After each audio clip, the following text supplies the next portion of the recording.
Buen día, les cuento que estamos preparando el segundo rodaje de filmación del cortometraje La Herencia.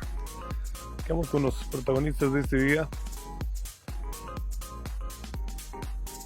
Génesis, Carlos, la otra compañera.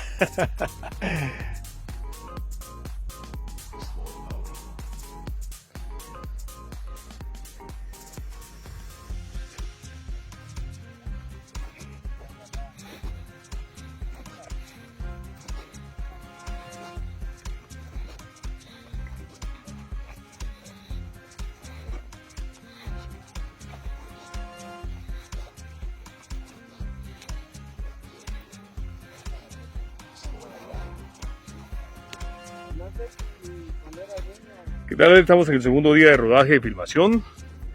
Un trabajo en equipo en conjunto con Loudin Rodríguez como director del proyecto.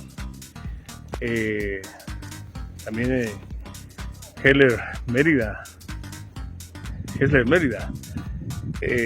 como productor ejecutivo. El saludo a ustedes como productor técnico a través de Record Productor Audiovisual. Y les cuento, ya estamos en rodaje. Aquí ven ustedes parte de los actores y las actrices que están desarrollándose ahí en un breve descanso.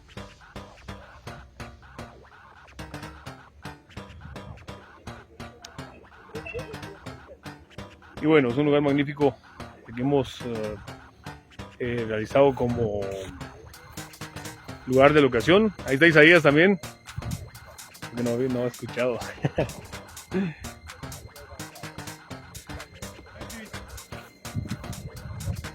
Ya está el colocho. Ahí viene. Y bueno, aquí estamos en la zona 6 de Huehuetenango. La verdad que este lugar es muy precioso. ¿Cómo era el dicho, colocho? Que está escondido del área rural y está activo a la vez en el área urbana, algo así, ¿ah?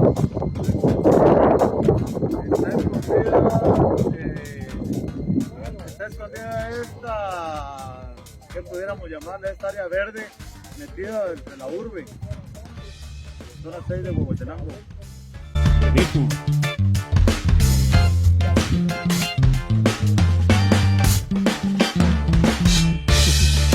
Escena 8, toma 3, acción.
Sport Audio.